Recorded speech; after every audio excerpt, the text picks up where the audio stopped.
I love the game of entrepreneurship more than I like myself. What I mean by that is I get a sick, almost twisted joy out of when I lose because I'm like, good. Because you learn. Yeah, because I'm like, I don't know if you see this, I'm getting goosebumps. All right, so this next conversation is with Gary V, also known as Gary Vaynerchuk.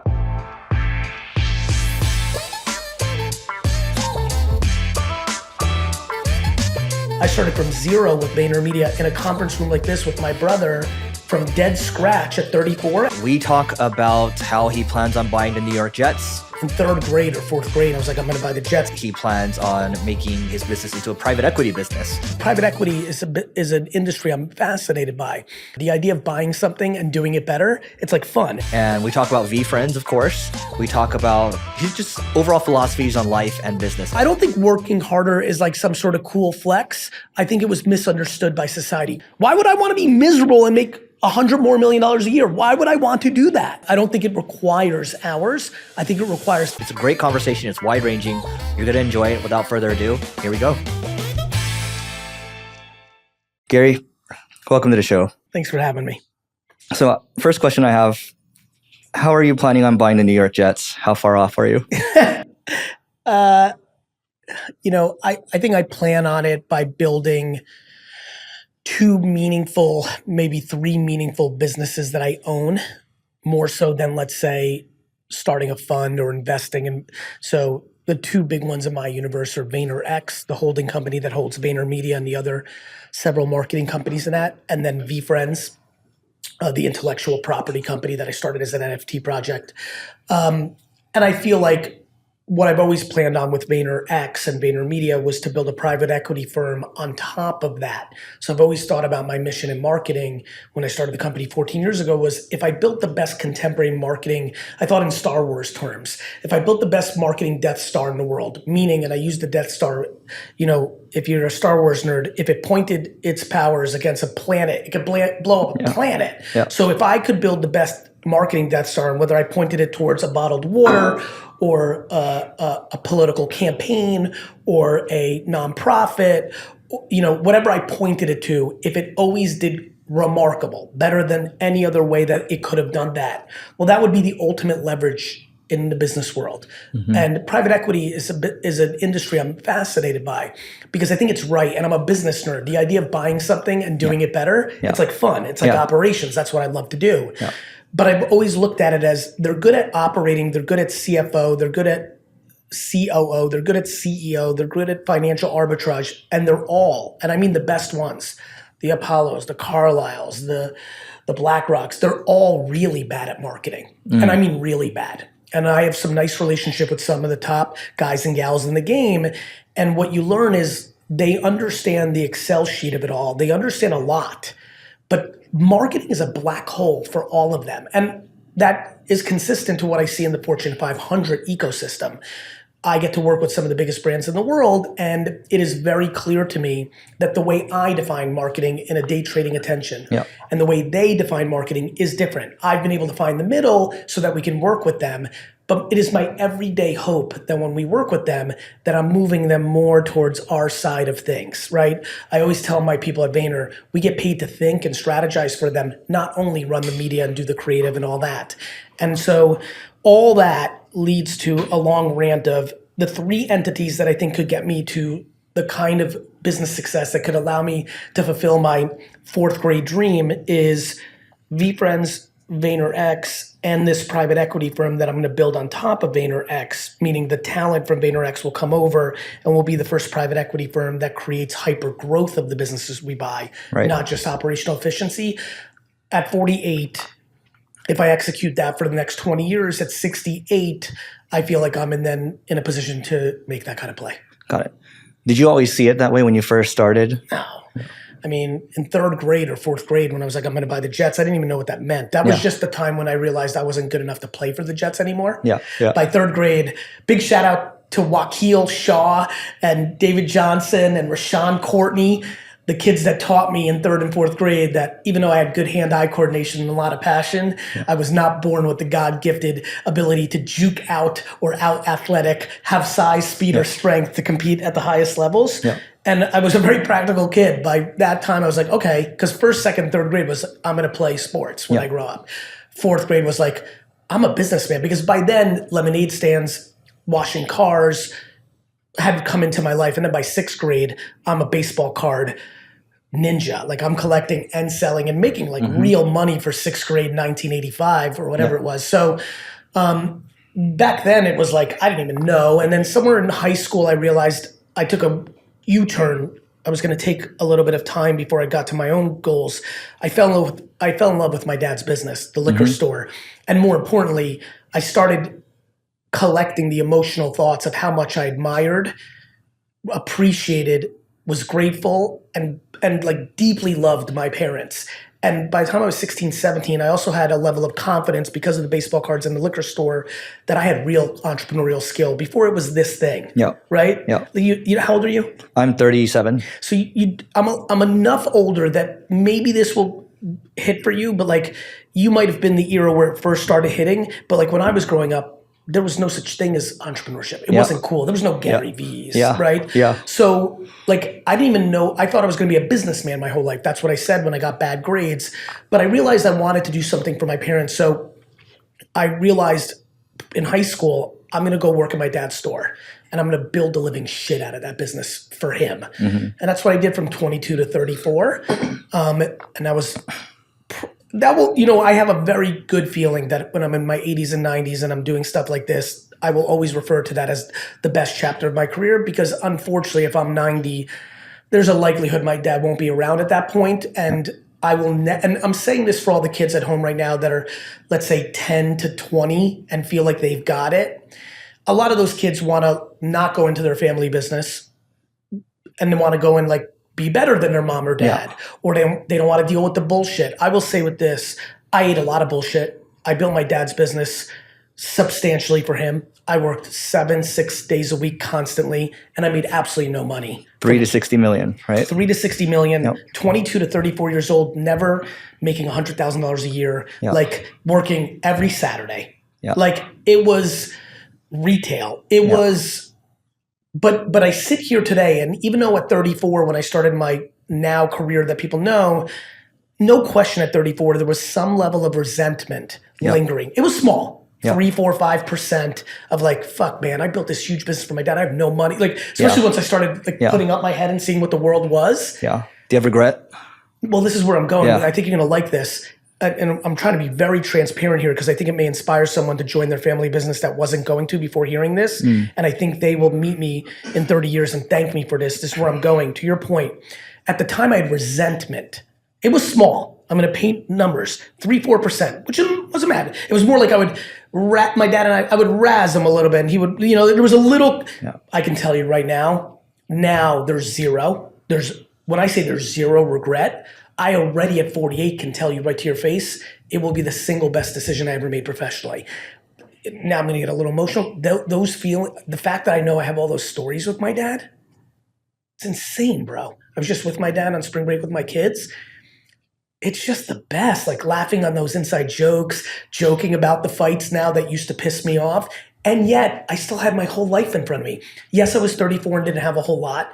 Yes, I made a remarkably off the charts great decision in that transition of taking my $280,000 in savings and investing in Facebook and Twitter. So of course that accelerated things.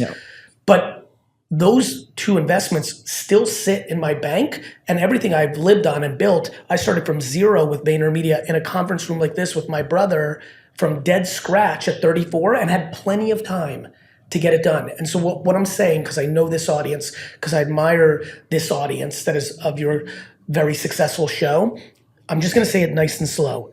If you're good enough, if you're great, if you've got it, if you're a player in this game of entrepreneurship, the years that you would go if you decide to go help your family business expand its restaurant business or dry cleaning business or whatever, classic, often immigrant, but not always immigrant family businesses.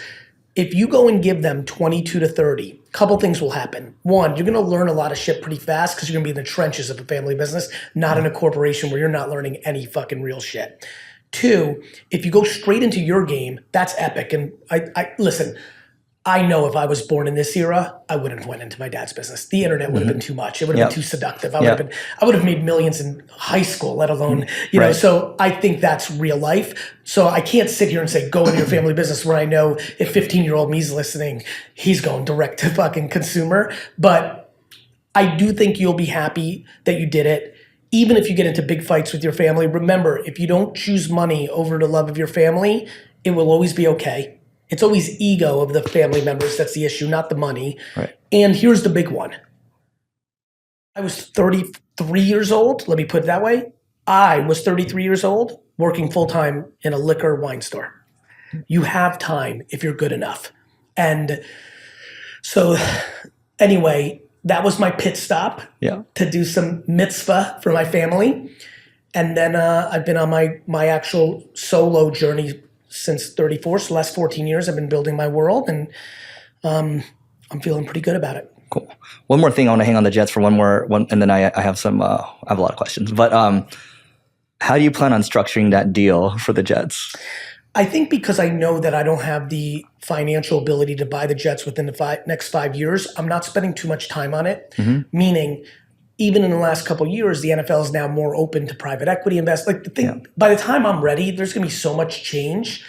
Like, who knows with the blockchain, with new regulation, with cryptocurrency, with the new world order, the BRICS alliance, the US, the modern Cold War. I mean, I'd like to think I'm thoughtful enough to know that by the time I'm ready to strike in 20 years, the model that the model might be $5 from every human on earth, or it might be borrowing against all my assets, or I made the well. There's so many ways to, you know, or I may meet 2 or 3 people tomorrow, let alone some people on my mind right now that become my greatest business friends who also might be diehard Jet fans, and they might be my partner group. So it's too far out for me to know. I just know that since somewhere around 1985, I've wanted to try to buy the Jets. I will say it right now on film. Look at Mark Cuban. I mean, let's say I wanted to buy the Mavericks. I would have never in a million years thought that Mark Cuban was going to sell it this year. No way. A year ago, I'd have been like, okay, Mark's a little bit older than me. And boom. I know I'm 100% not in control when the Johnson family decides to do what they're going to do. I can only control being a great enough businessman and entrepreneur to create the wealth creation that gives me a shot. I spend 100,000% of my energy thinking about that. I don't think about deal structure. I don't think about the day. I don't fantasize about it. And most of all, I don't need to actually accomplish it. And this is the curveball to the whole thing. What I didn't know for a long time, until probably my mid-30s, even before the whole Gary V thing started, somewhere around then I'm like, oh, I don't need to buy the Jets. I need to try to buy the Jets. And I would say for a lot of entrepreneurs that are listening, that will probably resonate. For the purebred, not the people that use entrepreneurship to make money to hide their insecurities. I mean for the purebred entrepreneurs that will do it for the game. The ones like me that want to wake up at 6 a.m. on a Saturday to go garage sailing because buying something for $5 and selling it for 80 is fun because you're an entrepreneur. To that guy and girl, I think they'll understand what I'm saying with, I don't need to buy the Jets. I need to try to buy the Jets. You're more so talking about it's really respecting or focusing on the journey more so than the endpoint. Yeah, when I first started hearing it's the journey, not I'm like, oh, I didn't it took me a while before I'd heard it over and over and again. I'm like, oh shit, I'm central casting for that. Yeah. Even to my love of losing in entrepreneurship, I love the game of entrepreneurship more than I like myself. And what I mean by that is I get a sick, almost twisted joy out of when I lose because I'm like, good. Because you learn. Because I'm like, and even more than that. Yes, of course. No, it's like, I don't know if you see this, I'm getting goosebumps. It's like this sick respect for the game that I like when the game fucked me. I wasn't good enough. Somebody else did it better, or I didn't see it.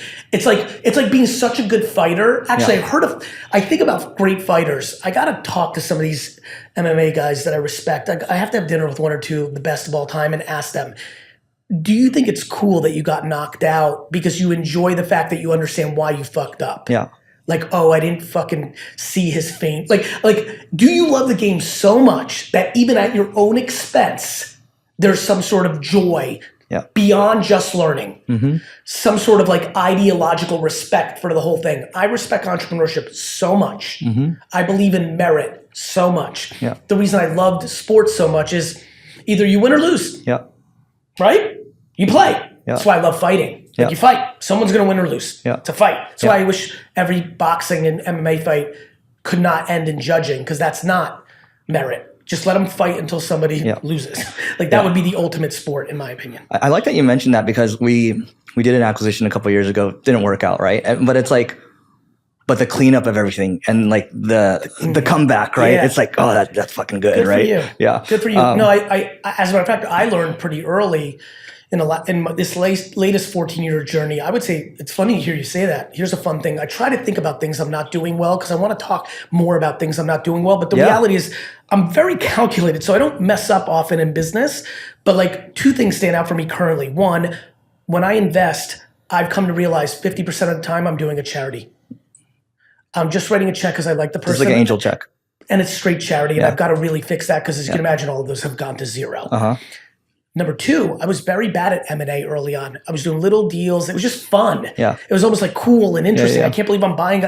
And all of those didn't work either. And I've gotten much better when I bought purewow.com for VaynerX. That was already, thank God, the 9th time I did it. The first 8 were small enough that I could make it to go to zero. But in a weird way, that made it go to zero. You know? And sometimes you have to just go through those. And hopefully that means by the time I get the private equity land in a decade, I'll be really good, because I've learned these silly mistakes now.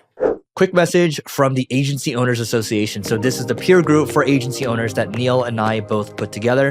This is for people that are doing 6 figures, 7 figures, 8 figures, even 9 figures as well.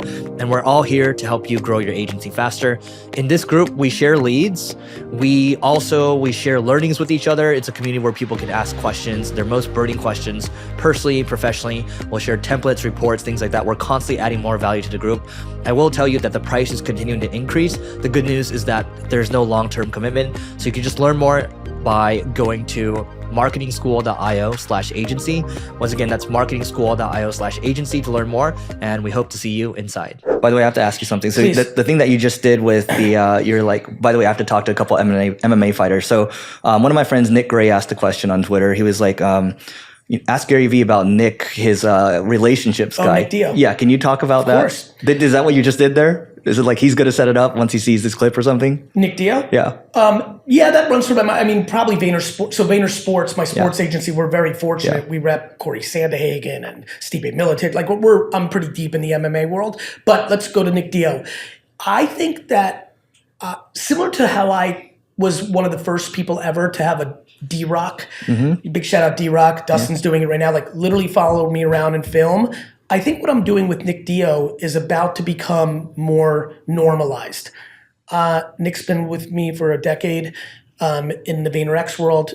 I like the way he moves. We speak a similar language, much like me. He does certain things that people don't understand, which annoys them and things of that nature. But I know where his heart and energy and capability is, and I feel like, and especially in my new state of being more candorous, I had a great talk with him in Miami recently that I think has really set us in a good direction, and Vegas that has set us in an even better direction. So I'm proud of myself being more candorous of how to tweak things like this, because 90% was perfect.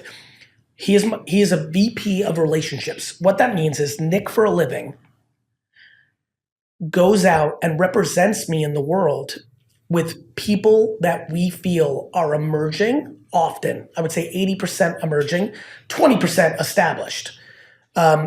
Nick is one, and Tyler Schmidt would be the other. These are the only people I would feel comfortable that would speak to someone like a Jack Harlow, who I have a nice relationship with, who I admire, who I want to help. And like, he can represent me at the Kentucky Derby with him. He can be another liaison of scale. I am so busy, but I love relationships. So I think there's a lot of people there's a small group actually that will understand what I'm about to say. There's some people like myself that both love the relationship thing and love to operate. As you know, some people love to operate and they have no relationships, and other people are just relationships and they don't know how to operate. I do both. But right now I'm very deep in operations land. Between VFriends and VaynerX, I'm like in it. Like really in it. Actually, this is a great joy because I'm really not doing stuff. My poor PR team's like, come on, do something. I'm like, like I'm just busy. And it's 15 hours a day operating those two businesses. So he's running around the world. Sometimes I'm DMing someone that I think is cool and they reply, and I'm in a nice point in my career right now, especially if they're emerging. A lot of them are like, Gary V, what the fuck, is this real? I'm like, I make a video, it's really me. Let me connect you with Nick Dio, or hit up Zach Owens, part of that team as well, who's in the office helping me look and watch the current world. I have an obsession with the emerging talent. I love the idea of like who I was at 23, and I wish there was a 48-year-old version of me who would have DM'd me and be like, "I see you." Flying low. It would have meant meant the world to me. Yeah. And by the way, of those people that I will speak to on DM and scale with Nick and Tyler and Zach and Ashley and this team that I'm building, 10% of them are going to go on to be really important peeps, right? And it's going to be nice to be there from day one. Yeah. 10% of them will go on to become great friends and or really, really great acquaintances. 20% of them will be fun to just see at the cliche Formula One Vegas or a conference, and just like, it's nice. Like, I'm pumped that now that we have this, the next time I see you at an airport or conference, like, I really enjoy relationships, and 60% will be ones and dones or never happen. That's okay. But I value that. And so I'm allocating resources with people I genuinely, deeply trust, because you can imagine that's the most important thing if you have a human represent you, and that's what I'm focused on. I love that. So it sounds like Nick is, if I were to simplify this, he's kind of your chief of staff for relationships. He's a duplicate version of you. That would be a way you could think about it, for sure. He's just an inner circle human that I feel, when I tell you I don't check in on him, of course, occasionally like, yo, what's up? Like, or is anything cool going on? Like, but like, I know he's sitting right now, either having lunch with someone. I mean, look, it's a dream fucking job. I make fun of him all the time. Like, dude, you got the plug on that, and you have to have incredible trust. I think a lot of people listening to me right now would be like, wait a minute, but then Nick's going to leave and take all those relationships. And that may or may not be true. But, don't forget, Nick has been with me for so long that like, that would only be true if I can't deliver for him, not the reverse. And even if he wanted to do something for himself, that would make me happy. And it's all fine. I think the world is abundant. So I really am excited about it, and I think more people should do it. Got it. I think one thing that's underrated from my perspective with you is you're a pretty good identifier of talent. And so let's use the Rogov story as an example. So Rogov, when he first applied to work at my company, he wrote an 8,000 word blog post as an intern, right? And so when he by the way, for everyone listening, this is pre-chat GPT, so he wrote it. Yeah, he actually wrote it. And then when he said he was going to you, I was like, I kind of want to know the story about how you identified him and how you identified talent in general. One thing that's great about me is I don't want to say shit when I don't know or don't like talking about. Real talk. And he's such a key dog in my world. And just talking to him today and hung out with him this week, obviously, with the audiobook. And he's been my writing partner in the last 2 books I've written. Yeah. The answer is it's a little hazy to me. I feel as though Sid or Andy, Dustin, do you know? I'm not sure, but he knows Andy. Yeah, I think Andy Kraniak, who led my content team, who's now the president of VFriends. I'm 98% sure that he hired Rogov. And the way it works in that world is similar to, and you're starting to get a sense of how I roll. Once you cross the chasm with me that I trust you, you have unlimited carte blanche, and then I watch it. So with Rogov, he was hired just like many other people were hired. Yeah. But then I sensed month 6 in, I'm like, okay, this kid's got something. So I'm not necessarily upfront, right? So I didn't realize it from the interview process. Right. I realized it because I'm not good at that anyway. Yeah. I'm so optimistic, brother, that I think everyone's going to be awesome. Yeah. I'm a little bit, I've got that trait, too much optimism. So my critical thinking on interviewing is sometimes flawed, but I'm remarkable once I can watch you on the field, right? So I have no idea by resume, and I mean none, but I definitely know 6 months in if I watch. And with him, it was just very clear he was very talented. And it's I think for those watching, it seems like you either have it or you don't in this situation. Like it's a gut thing. Yeah. Yeah. And I think when you're hiring, you're fully guessing. Yeah. Real talk. Yeah. For anybody who operates a company, they know. What is not guessing is promoting and firing. Hiring is guessing. Promoting and firing is knowing. Yeah. Right. And I think that is something I've done well with promoting. I've done worse with firing because Gary V, the character on podcasts and on stage, epic at candor. Gary Vaynerchuk, the executive, is too much of a bleeding heart back to charity investing. And I've been overly nice, but that used to be my excuse. What the reality was I don't like the candor and the conflict of telling someone that I subjectively think they stink at their job. Yeah. And I also thought it instilled, this was my big mistake actually. Let me go deeper for all the people that I hope this helps.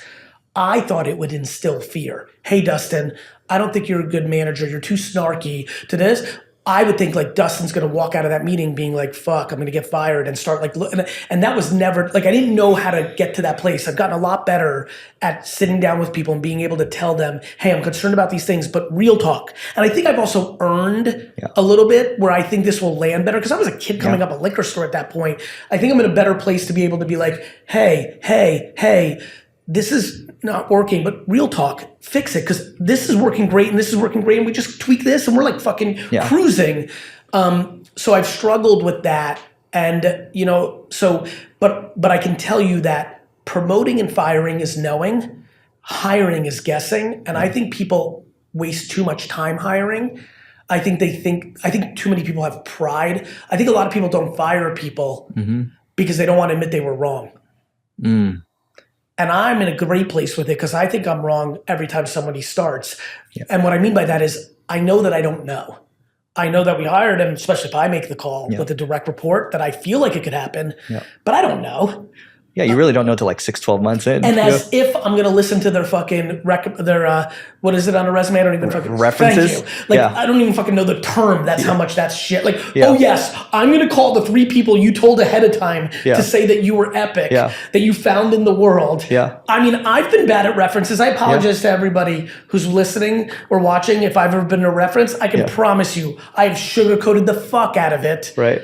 Because I usually care more about the person than I do about the business that I don't know about. That's just real fucking talk. Did you know that Amazon doesn't do reference checks for that reason? Because Jeff Bezos is smart. Yeah. Look, real talk, I don't either. And neither, we don't really. Yeah. I'm sure at VaynerMedia, some of my mid-tier managers do it because they think it's the right thing to do. It's only because I haven't done a good job at explaining it. But like, I don't give a fuck. I don't believe it for shit. I'm with you too. I want to come back to this in a second, but I want to talk about the book too. Okay. So like, look, day trading attention, right? So actually I got a good question. So I was messaging my buddy this morning. So he has a $400 million a year SaaS, right? Amazing. And he's like, okay, ask Gary here. I'm going to repeat it. Don't give me the cliche answer. For businesses looking to win in crowded markets, what are the marketing tactics they should run today? That's a great question. For him, it's 100% LinkedIn. But here's the problem. That's not that that's a cliche answer. It's a very simple answer, but let me break it down for him. Do I believe that if that buddy who has a $400 million SaaS business, which is enormous, if he has a SaaS business, his organization is a sales organization. Yes. You can't get the 400 million in SaaS without having sales DNA, which means it's in direct conflict to how I see the world. Meaning, I think being in sales means you're just bad at marketing. I like it much better than when it comes to you than when you have to go sell it. Yeah. Right? Nike doesn't direct market to me. I go and seek it out. Anybody listening about relationships, it's a lot better when it's coming to you than when you're chasing it. That's just the way the world works. So what I would say to that kind of business, what excites me, why I started VaynerMedia, why I want to do private equity, is I would look at his business potentially to buy it one day. That's what I hope to be in, that level. 97 out of 100 times, which is why I think I have the career I have right this second, I'm pretty sure that I see $200 million in top line growth for your buddy that he can't see. 97, I don't know him. I can tell you right now, the non-cliche answer to that answer is it's all in LinkedIn. Now, that would be like me telling you, if you want to make a lot of money and have a lot of fun and live an epic life, become a professional NBA all-star basketball player. Right? Okay, Gary, thank you for telling me that I'm a B2B business and SaaS and I should do LinkedIn. No shit. Sherlock. So what this book tried to attack, and where I'm going to your buddy, is if he understood and his team understood that if they were making 30 to 40 pieces of creative a day on LinkedIn, and understood that the CPMs that his math team is saying Gary's full of shit when they listen to this podcast, because they're mad at the CPM costs on LinkedIn, because unlike every other platform, they have an artificial high floor. Mm-hmm. So unlike all the other platforms that start at 5 or 10 or 15, minimal cents. I think last time I checked, which is a while ago, LinkedIn starts at $2, Yeah. which fucks up everyone. The problem is for a SaaS business, it doesn't matter that TikTok might be 3 cents. You're not gonna fucking sell shit on there. Right. LinkedIn is high value stuff. When you go to a private club that serves high-end food and wine, it's more expensive than fucking McDonald's. Right. So for a SaaS business on fucking March 29th, 2024, in this exact nanosecond, knowing how to spend media dollars on LinkedIn against creative that will actually get someone who's a CIO or a CFO or a decision maker to buy that SaaS product, Yeah. knowing how to do the first second of the video, the thumbnail, the copy, the remarketing, knowing the perfect execution, Right. just like training for 18 years and being God-gifted in talent and knowing how to play basketball, that is where his growth is. And I mean, period, end of story, AKA $400 million, AKA millions of dollars spent on LinkedIn between media and creative, but it would work. Got it. So, and by the way, when you say 40 pieces, you're not saying 40 posts per day. You're saying 40 ad creatives. Correct. So you could do 4 to 7 of those organically. You could do some of them targeted as paid media, which is a dark post in the old terminology that people know that you would do against employees of a certain company, get back quant and qual feedback. The biggest thing that's missing, especially from this audience, affiliate marketing, math, like really good operators, the math crowd, which is a lot of this crowd that's listening. The thing that's missing for them is the value of the art without any direct attribution. Yes. It's killing them. Yes. The reason I'm different than a lot of people is I understand the value of math and art. Yep. And I'm willing to risk a lot of money to find the 7 out of 8,000 behaviors in the art side that make the whole thing go. Right. And you know this, that's what's killing everyone. And they all got fucked in iOS 14.5 and they're gonna continue to get fucked. Yep. Brand over everything. Right. Now, that doesn't mean, now, to the credit of a lot of the kids that are listening, you know why Fortune 500 land sucks? They're brand over everything, but they're delusional brand. Yeah. They're like, let's make a fucking video for $800,000 and run it on fucking NBC and you fucking crazies. Are you nuts? Running a television commercial campaign leading strategy like the biggest brands in the world do. It is insane how much money Coca-Cola and BMW and fucking all of them, like Nike, they are throwing beautiful money in the trash. Garbage. Garbage. They're getting murdered. And it's happening right in front of our faces and no one's seeing it, which is why I've never been more excited. The reason I wrote Day Trading Attention is for every marketing company in the world to pass it on to every employee for legacy. I know how right this book is going to end up being because I'm writing it at the perfect time. The cover is purple. That cover is not because I'm a Lakers fan. Why not? I'm just kidding. Because I'm a Knicks fan. The cover's purple because I think in terms of the American and UK political systems, red and blue. The hardcore math kids that are watching right now, they're either red or too blue, whichever side you want to pick. They're red. The fucking BMWs and the Nikes and the Conagra Foods and SC Johnson, Johnson & Johnson, they're too blue, right? And the game is the middle.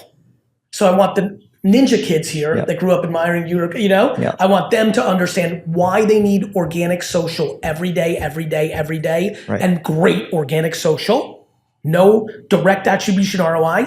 And I want the Fortune 500 executives that happen to be listening to this, kudos to you. Kudos to you right now if you work at a Madison Avenue ad firm or a Fortune 500 and you're a brand manager or CMO, kudos for you to even listening to a show like this because this goes to my concern for them. They're so delusional. So this is the trenches. Right.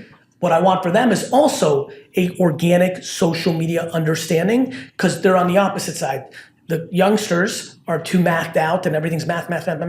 And the OG brand Kellogg's How Brands Grow crew, they're in delusional television advertising land and the action's in the middle. Balance. That's right. Can you talk about the TikTokification of social? I mean, even LinkedIn's getting into it now. Correct. When I invested in Tumblr in 2008, I called my brother AJ and said, bro, I know I told you Facebook and Twitter are going to be huge, and they were on their way. I said, but Tumblr is going to be the biggest of them all.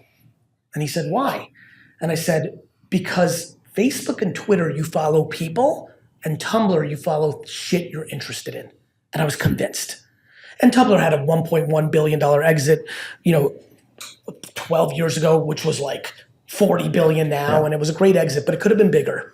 And the reason I was so early on Musical.ly, which later became TikTok, was I saw the first time since Tumblr what I've been looking for, which was if you gave people the things they were interested in constantly, forever, like how life actually works, what you're reading, what you're watching, what you're wearing, it's always mapping you. Social, I could tell by then, was no longer mapping. If you started on Facebook in the 37-year-old set, you were getting stuff still from people you went to college with that you met at one party once, and you were like, I don't give a fuck about Ronnie Johnson. And nobody was, just like email, nobody was like fixing their feed.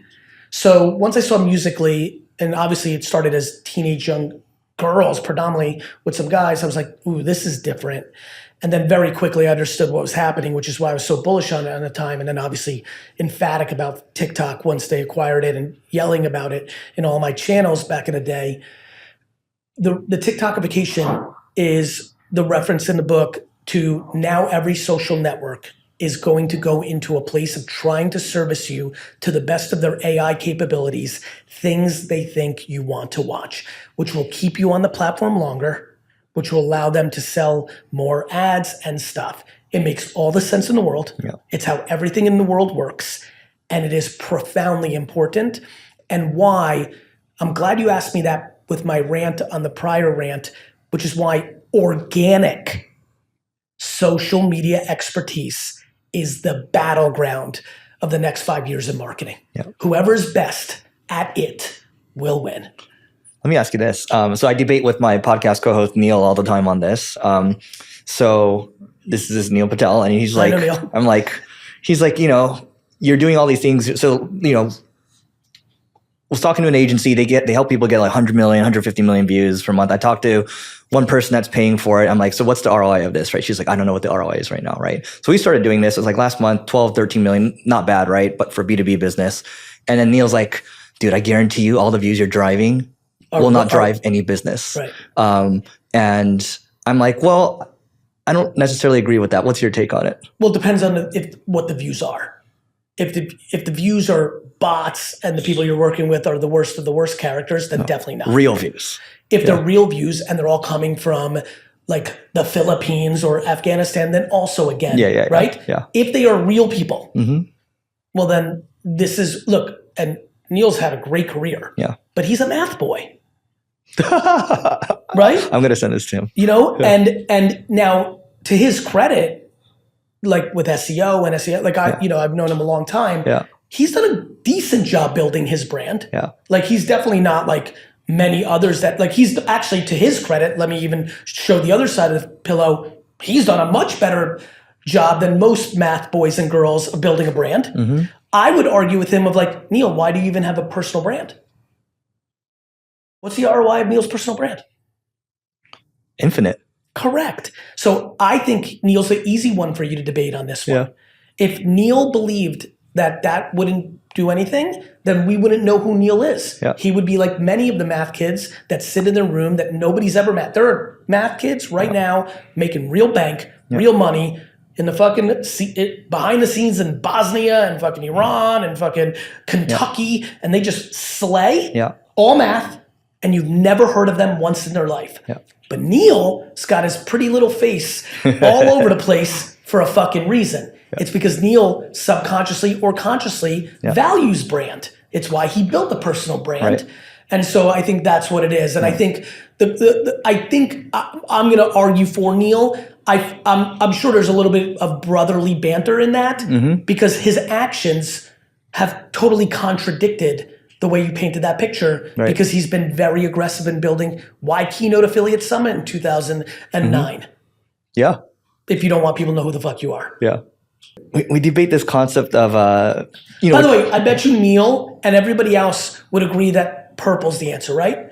There's nobody who's smart that thinks it's either all art or all math. The problem is there's a lot of people who think it's all math and all art. And that's the opportunity for us purple people, eaters. You can't There are some people that speak in absolutes, and I think that's a severe disadvantage. I do too. Yeah. I also am a big fan of the learnings of the art and the math.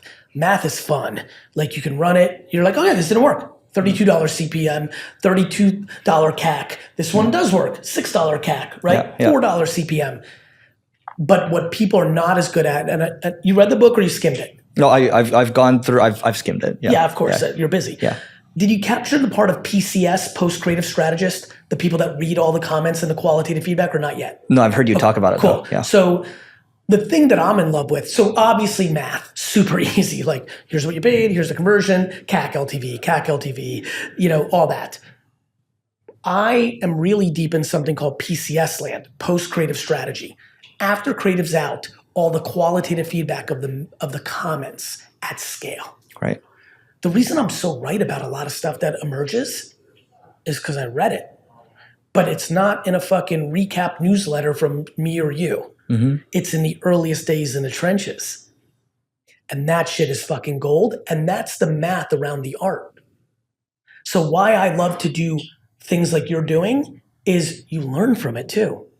I have no idea if those 12 million views are going to lead to anything. Mm-hmm. I also know that one of those 12 million views might be the future acquirer of the entire business. Right. This is why I like running ads on LinkedIn so much. I can target employees of companies. So that means I can target hedge funds. Yeah. Do you guys go hard on that? I'm obsessed with LinkedIn. Of course. Yeah. Look, VaynerX is a $350 million a year. We have 2,000 employees. We're a big company. We do a ton of shit. Mm-hmm. Yeah, man. I'm like, look, I think the thing that I'm most proud of at 48 and being in this game is I'm a fucking practitioner. Yeah. You know what I mean? Yeah. I'm not in my ivory tower talking about marketing that I used to do and trying to like sell books and fucking give keynotes. Like I'm on hands-on keyboards. Real talk, watch this shit. I fucking literally write the copy to my fucking posts. How many people are in the room now? In my team? Yeah, because Raghav used to tell me it was like 50 people or whatever. I think we trimmed it down. I think it's like, how much is in here right now? 25. Got it. Like... Just so everyone knows, that's his brand team chat room. And the reason it's 25 for 50, a lot of them now are in VaynerX. Yeah. Right? Like we train on our team and then you figure out who they are. Like big shout out, let me give her some roses. Abby's last day is today, right? She's amazing. She's going into Eva Nosadam, like production company for post-production. So like Team Gary's a training ground for a lot of people that then go into VaynerX or other things. There's people on VFriends, there's people at Vayner Sports. Yeah. It's like a very all in the family, old school kind of world. Yeah. And actually, that brings up a question I had. So it seems like you're still very involved with all the content that you're putting out. Yeah. Period. Yeah. The content, the operation. Like people ask me all the time. It's so funny when people come to VaynerMedia, bro. Like people, especially with the Knicks and like they're like, what is this? Yeah. Like I'm like, what? They're like people literally sometimes come and visit that we meet in like DMs or something, and they think I'm a motivational speaker. Mm-hmm. They're like, what is this? I'm like, this is VaynerMedia. They're like, what is VaynerMedia? I'm like, what? Like, I'm like, but I do understand it because I don't overly, I promote VaynerMedia nothing in my Instagram and TikTok, and that's where people consume so much of me. So I get it. Yeah. But bro, I'm so involved. And by the way, I'm too involved. But I'm too involved for people that would analyze it if they were trying to help me extract the most money. But I'm trying to extract the most joy. Right. I'm involved because I like being a COO, not just a CEO, and definitely not a chairman who's just going to fucking, our contemporaries who've made it. Yeah. I don't look at a 30 and 40-year-old who is just on the party scene and skiing and on yachts and like speak. Like, by the way, I'm not confused why that's fucking epic. Yeah. And especially if they're single, like there's a lot of, I get it. Yeah. But it's not for me. I'm a fucking operator. Right. I love that. All right, quick note. This is about my company. It's called Single Grain, and Single Grain is an ad agency where we're focused on driving innovation. And so I want to talk about a couple of new strategies, and if you need help with marketing, great. If not, here are a couple of new strategies that you should try out. One is programmatic CRO. So we are doing programmatic conversion rate optimization on our site. We're building products that will automatically optimize your site to increase conversion rates. We're also auto-optimizing, auto-updating from an SEO standpoint, and we're constantly thinking about what else we can do in terms of enriching the visitors that are hitting your website, and also tailoring custom messages for them using AI. And so there's a handful of things that we're doing from a marketing standpoint, and our mission is just to drive more innovation. So if you want to learn more, just go to singlegrain.com, grain like rice. So singlegrain.com to learn more, and we'll see you inside. There's a Zuck video recently where he was talking about how he doesn't believe in delegation, how it's overrated. And then, he doesn't mean that completely, but he's basically saying you got to be involved. Yeah, and I didn't see that, but what I can tell you for sure, I think at the highest levels, what you get really good at, it's always come natural to me, and I know it's a foundation of my future success, let alone my past success. And I definitely see it in others that I can get close enough to that I'm like, okay, they're doing the same shit. If you focus on the things that are the highest value and you like, not just the highest value and not just what you like, that cross section of highest value and you like, well, then it works. Right. I love selling. Yeah. So if I'm heavily involved in pitching a new business now, big shout out to Kaylin McNamara, who's crushing for me now and helping me scale. Sean Walsh, like it's starting to happen. Amy Bradshaw, but if I fucking get involved in selling, like it's gonna work. We just landed a $20 million client. It's good that I was involved. Right. And I liked it, and it was good. And that's good. Yeah. Of course, someone could say, like, Gary, what do you like? I mean, I really have very successful people constantly yell at me. Like, what the fuck are you doing? Right. What do they say? Well, they just, if they know me really well, they're like, bro, you like could be making a lot more money. like, why are you running the agency? I'm like, well, it's the operating system. They're like, you could do that now. You could raise $500 million tomorrow. Like, you're you. Like, I'll give you $10 million for the, Right. I'm like, yeah, but I'm not ready. They're like, what do you mean? I'm like, well, all those people I just gave shout outs to, like everyone's getting further along. Dustin's stronger today than he was 24 months ago. Like I'm building people and I'm young. Bro, I'm 48. Yep. Like I'm going to work for the next 40 years minimally. And I'm pretty sure to the end. Yep. And I know I can die tomorrow, but if I don't, which is more likely, I'm gonna fucking build. Right. And so I'm not in a rush. And everyone's 25 and is like, I don't have it figured out. I'm like, nobody 50 has it figured out. What the fuck are you worried about? Yeah. Yeah. So what do they say? They're like, look, you can make a lot more money doing different things. I'm like, I'm aware. I know what hedge funds are. I know what private equity is. I know, I get it. I know I could start if I want to go for high risk, high reward, I get that I could try to start a SaaS business or a social network. I think I could build a huge QSR franchise business. I know there's other things. Right. I like this. Yeah. You're allowed to make less money for much more joy, even at high levels. When people talk about oh, don't choose money over happiness, they always think of like a guy backpacking in fucking Peru. No, I'm doing that right now. You're happy. But I'm also making real money. Yeah. But yes, I'm aware I can make a lot more money, but I don't want to, dick face. I want to be happy. Why would I want to be miserable and make $100 more million a year? Yeah. Why would I want to do that? Right. Who wants to be miserable? This has been my whole rant for the last 7 years as my content evolves. I'm like, okay, I understand if you don't have money that you think money's the answer, but I'm telling you right now, I know unlimited. You already know at this young of age in your circles how many people are deeply hurt and dark and miserable with plenty of money. Too many. Too many. Yeah. The end. Yeah. As many as that are miserable and sad without money. Money is not the variable of happiness.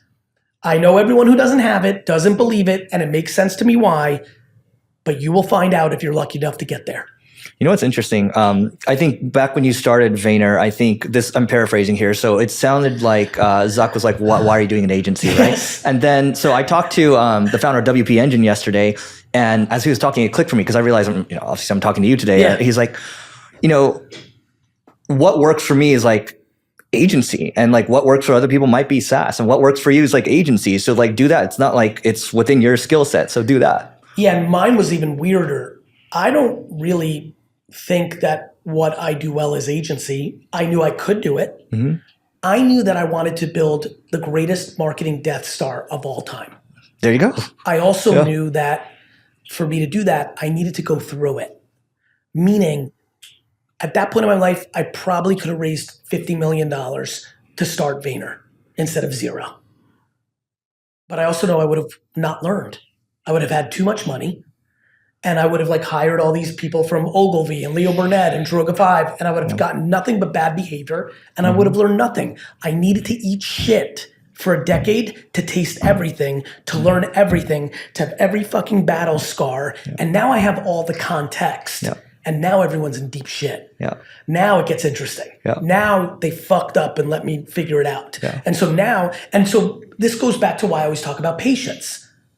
I can promise you right now, I'm really fucking happy I did, right? Because I think the problem for you, your crew, the crew that's 25 and definitely the crew that's 15 is everyone's just so uncomfortably impatient.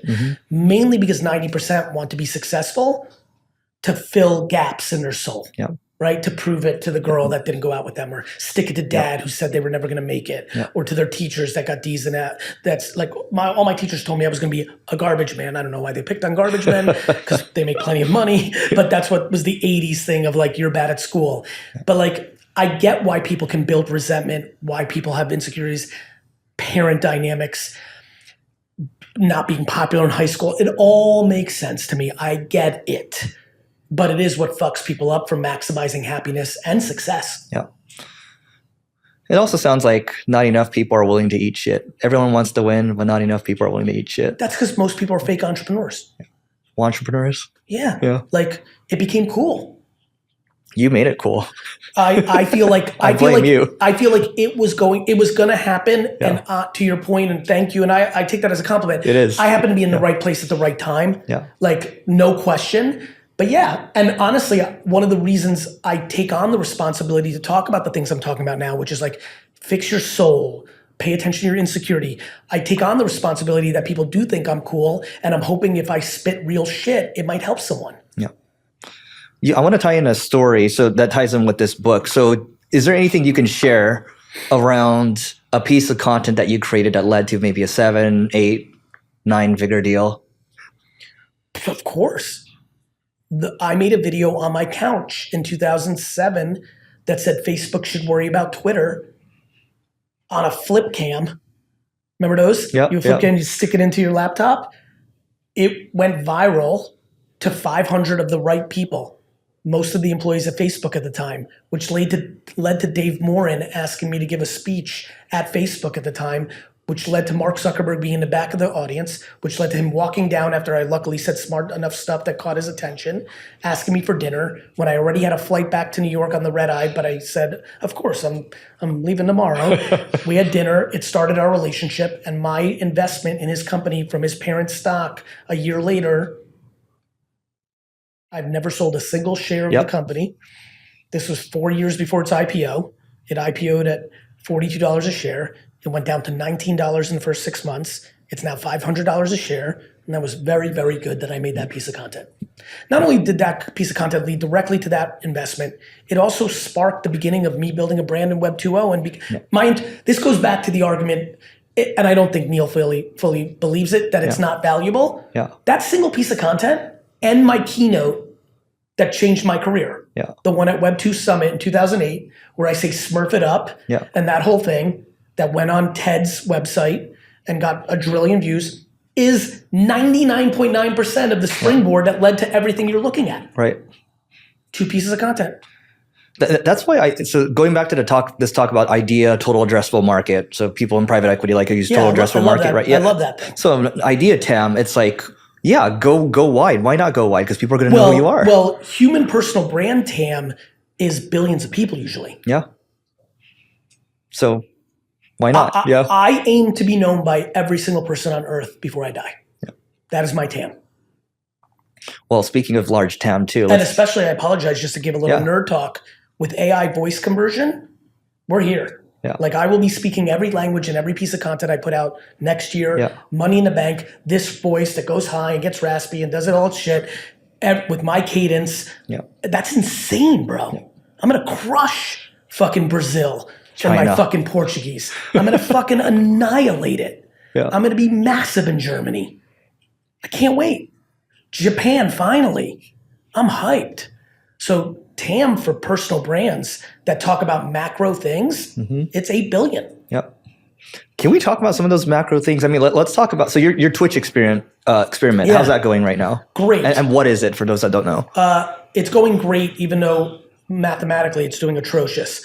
I believe that live streaming is in the same place that social media was in 2014, which was in 2014, everyone knew social was real, right? It was like, okay, it was real. Like, it wasn't like the fad that people thought in 07 when I was there. It was 7 years later. You weren't walking around in 2014 being like, Facebook could go away tomorrow. No, it fucking happened. Yeah. But nobody understood what I was still doubling down on, which was, no. It's about to get way bigger. By the way, it's how I feel right now. Even right now, where people are like trying to ban it and it demonize it and it's all leading to mental health or it's the biggest thing. I still think right this second that the business world and society are underestimating social. It is the communication pipe of our world. I believe that live streaming right now is where social was in 14. Nobody here or who's paying attention doesn't realize that like Twitch really fucking matters and that clicks and Aiden Ross and Kai Cenat, like it's happened. Mm-hmm. But I think most people don't realize what's coming next, which is the live streaming of the mundane and the lucrative nature behind it. So I have a feeling in the next decade that we will wake up in 2034 and there'll be people who are live streaming their hair salon, like working in their six-seat hair salon in Des Moines, Iowa, that her or him are going to figure out what I'm saying here in the next year or 2 or 3 and are just going to put a fucking camera and live stream, and for whatever reason, they are going to become famous, meaning they will make money on subs, they will make money on advertising, they will make money on Johnny or Susan's hair salon merch, they will speak, they will write a book. That influencers, like I wrote in 2008 with Crush It, happened. Live streamers of the mundane, not people that entertain you straight to face while playing video games. No, everything. Lawn, I've been using mowing your lawn, cooking. I'm obsessed with this one. I think some stay-at-home mom or dad live streaming their 6 a.m. to 8:30 of prepping the whole family for the day is going to be the show. I just think it's going to crush. And then they're going to get a Kellogg cereal deal and a Tropicana orange deal and an Oatly milk deal and a fucking frying pan deal. Like, I smell it.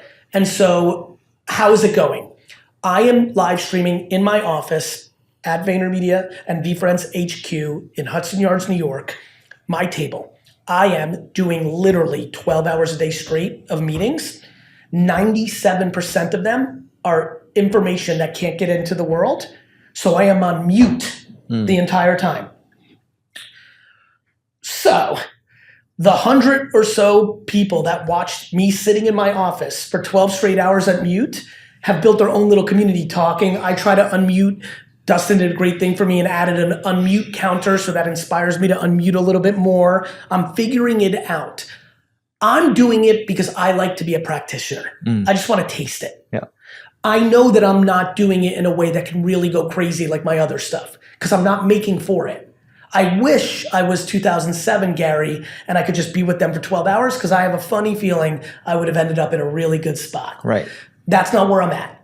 I'm trying to hack. I'm hoping that something good will come to mind at some point. I'm excited about taking it on the road with me. Like, that's something I'm thinking about as I try to push myself to get on the road a little bit more.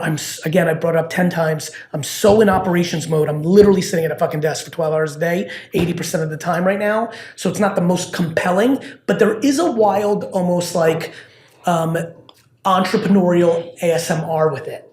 Like, it's been really interesting to watch a lot of people. As a matter of fact, everybody who's listening right now, twitch.tv/GaryVee. If you come in and say you came from here because I want to give love to him, like, come and check it out. What I'm noticing is, for a lot of beginners or even people in the middle, kind of like what Daily V was when I put it out, where people are like, oh, he's busy. Mm-hmm. There's something that is like inspiring to a lot of people, like, oh, fuck, man. Is he just like does he go to the bath? Like, you see it, right, Dust? Does he go to the bathroom? Like, why is he not taking lunch? Like, and then of course the people that have been watching from the beginning the last couple of weeks, they're like, no, he's a fucking robot. And like, and what it does, I think, and it would have, by the way, I understand it. Again, 16-year-old me who one day dreams to be a great businessman, I do a lot of stuff for 15-year-old me. I would have loved to come home from after school, put that on if I looked up to Gary Vee and be like, oh shit, that's what it takes? It's not the fucking, it's not private planes. Yep. It's not fucking the watches. Yep. Oh shit. I better get to work. And by the way, check this out. That will then help them say, am I up for that? Or should I do something? Like, it's not that I want them to be me. I want them to use me as a proxy to figure out if there's valuable for them. I have no interest in people working 15 hours a day unless they're like me, which is, it is their favorite thing to do in the world. For me, it is my hobby. My profession is my hobby. And if that's not you, then you should only work 7 hours a day. When I don't do things I like, I want to do them for 1 minute a day. And if you don't like your job, you shouldn't work 10 hours a day. That sounds fucking miserable. That's why I got D's and F's. That's why I don't like going to the gym. That's why I don't hang pictures on the wall, because I don't like handyman shit. Yeah. Other people can't wait for tomorrow, it's a Friday as we're recording this, to do work around the house. They enjoy it. It's their therapy. It's their ASMR. Fuck that shit. I would rather rip my arm off than fucking paint a fucking wall. Yeah. Everyone's different. You know what's heavily underrated too? It's, as you're talking about, you don't want to do these things. It's, if you're an entrepreneur, designing the organization around your strengths. Oh, that's the only way I've built all my companies. Yeah. The first thing I do every time I build a company is surround people with strengths in the things that I don't like to do that are most important. Mm-hmm. We hired a head of legal, Mark Yudkin, who's now my COO, is my fucking brother. We hired him way too early. We couldn't afford him. I went for it. I was like, fuck it, we're gonna need this, and I'm not reading a fucking contract. Are you in fucking mind? Right. Yeah. So I'm with you. Yeah. Yeah. You said this on a podcast years ago. I think someone asked you just straight up, how much money do you make, Gary? Yes. And then at the time it was like $5 million or whatever. Like how much, and I think I'm not even going to ask you that question. This ties in with the question that you had with My First Million. So they asked you this. Your pod's not live yet with them, but what's the difference between billionaires versus millionaires? Look, I think there's a lot of differences. I think the one that most stands out for me, or one of the things that most stands out for me, is there's a lot. And it's funny, I'm trying to recall what I said to those guys, and it's not popping up. You want a hint? No, I actually don't, because Okay. I think it'll be more interesting for you, Yeah. let alone everybody else. To me, it's their obsession with losing.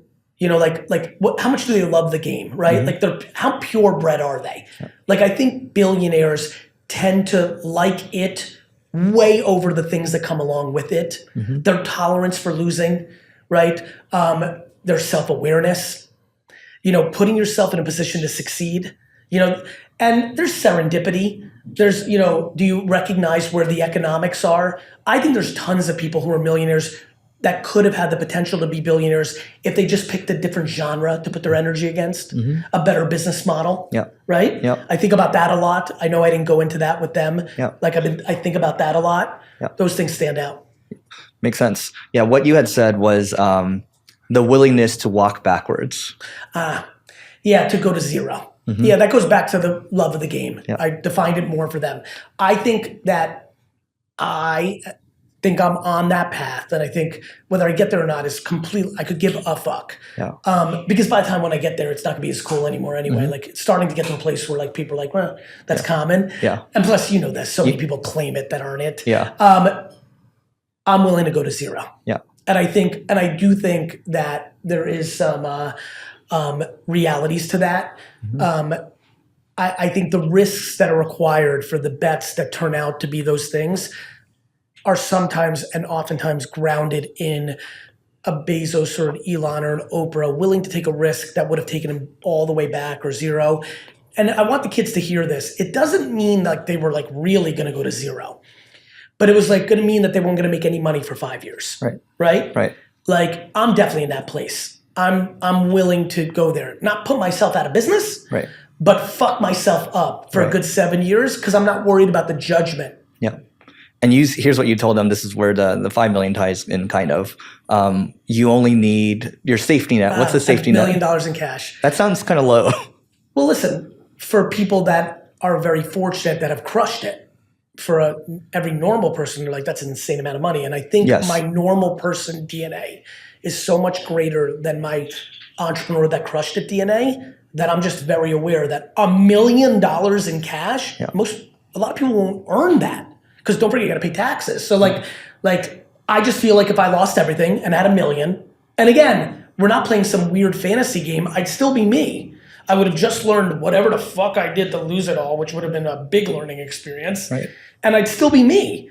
I could turn $1 million into $20 million just flipping shit on eBay. Yeah. That's funny. What would you flip on eBay? I mean, the reality is it goes back to listening. Yeah. I would go to eBay and take a look at trends. I mean, me and my brother AJ were buying video games and vintage rock t-shirts to flip on eBay in 1999. Oh, those video games. Think about how right we ended up.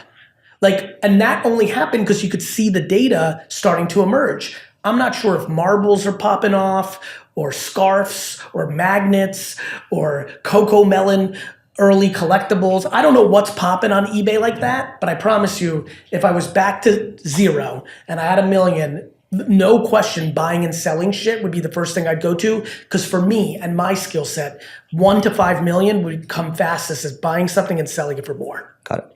I want to talk about VFriends, but before we get to that, I remember there was a clip of you talking to another, I'll just call him an influencer. I'm not even going to name names, but this guy was asking, you guys were collaborating. He's like, who works harder, you or me? Works harder? Yeah. And I said me. You said there's just no way I work harder. And it's like 18 hours a day, right?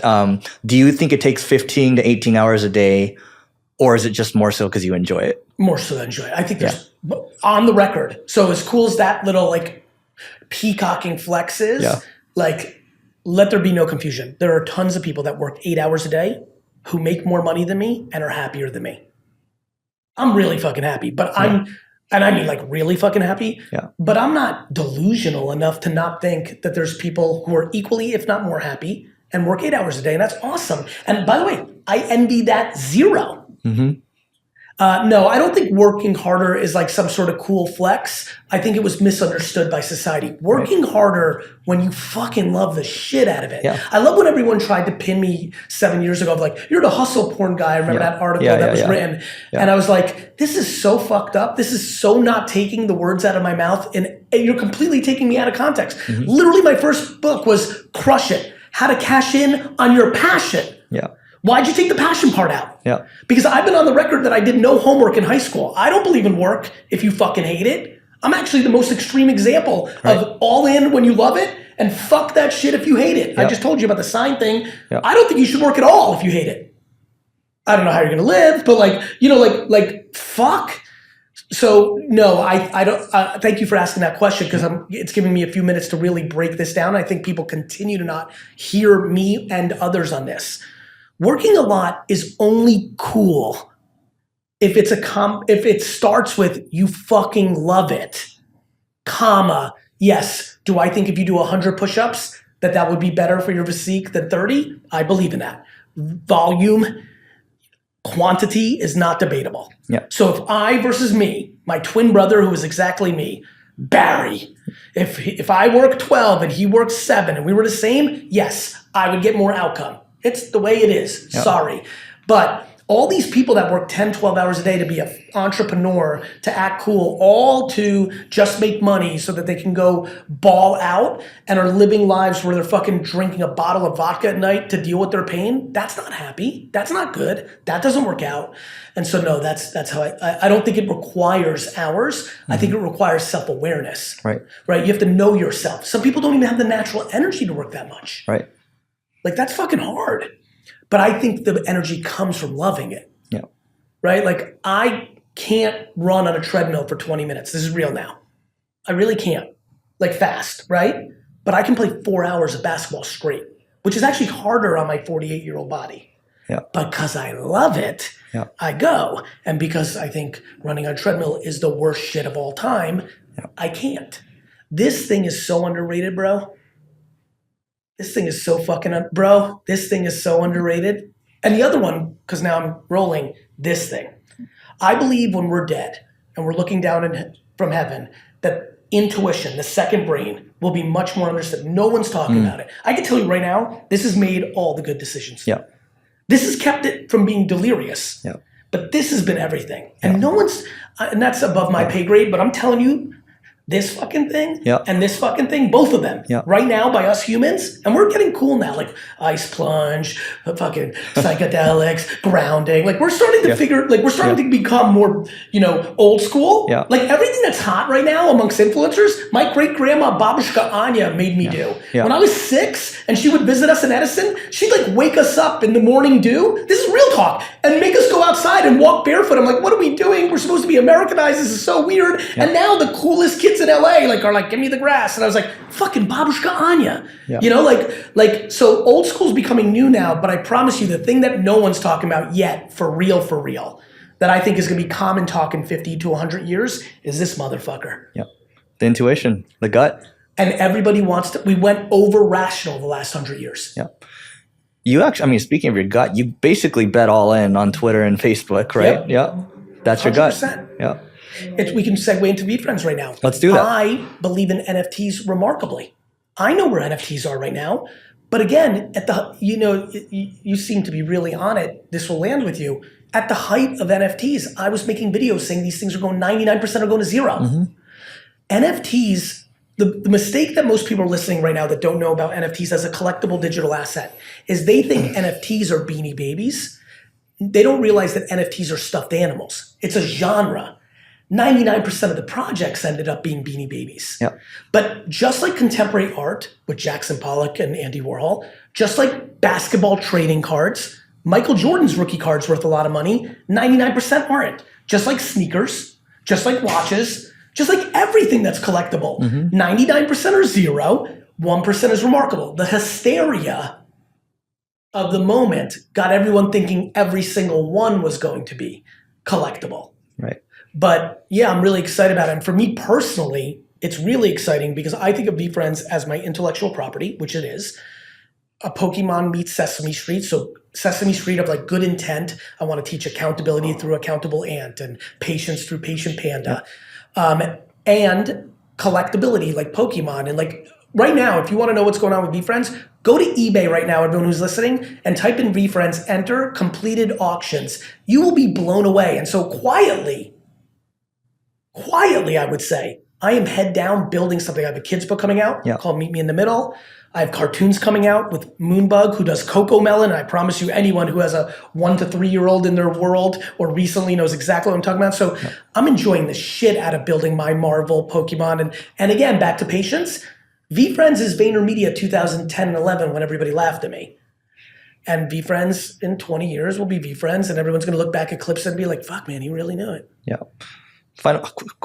Two final questions before we wrap here. So what's the 10-year vision for it? Because it was Disney before, it's something else now. Well, Disney, it was always like Disney, Sesame Street, it was always IP. Yeah. The reason I now say Sesame Street is I don't think I fully appreciated how good Jim Henson's intent was. Mm-hmm. Man, I admire him. Yeah. I remember watching that stuff. It really did a nice thing. All the integrating immigrants and bilingual stuff and teaching love and accountability. He did a great job. Fraggle Rock, The brief was Stop War. My admiration for Jim Henson the last 5 years has exploded. And the collectability part is very real. I know that if I don't make it Pokemon-esque or Marvel-esque, that the collectible value won't be there. And I want VFriends Series 1 NFTs to be one of the great collectibles in the next 2-3 decades. And I'm excited about grinding that out. So the vision is fully the same. Yep. Get 8 billion people to fall in love with large TAM, with the very, very, very, very lucky black cat, who's the logo. Empathy elephant, main character, dialed in dog, dynamic dino, perfect Persian cat. If I can get people to fall in love with them, then the collectability will kick in, all the opportunities will kick in, and it's all built on the blockchain. So many things I can do in the future as the world learns about the underlying technology, the legalities around it. So there's a lot to still uncover, but I was there in 95, 6, 7, 8, 9, 2000 for Internet 1. I was there for 2004, 5, 6, 7, 8 for Internet 2. And I'm here for this now, and I'm excited about the decade out. All right. Well, Gary, we could go on, but we'll end it here. What's the best way for people to find the book online? I mean, people know how to buy books. If you can't find Day Trading Attention by Gary Don't buy it. Vaynerchuk, because like, I don't know, does ChatGPT excite you more than Google? Do you not know what Amazon is? I have a funny feeling they can find it, but I thank you for that. All right. Thanks so much. Thank you.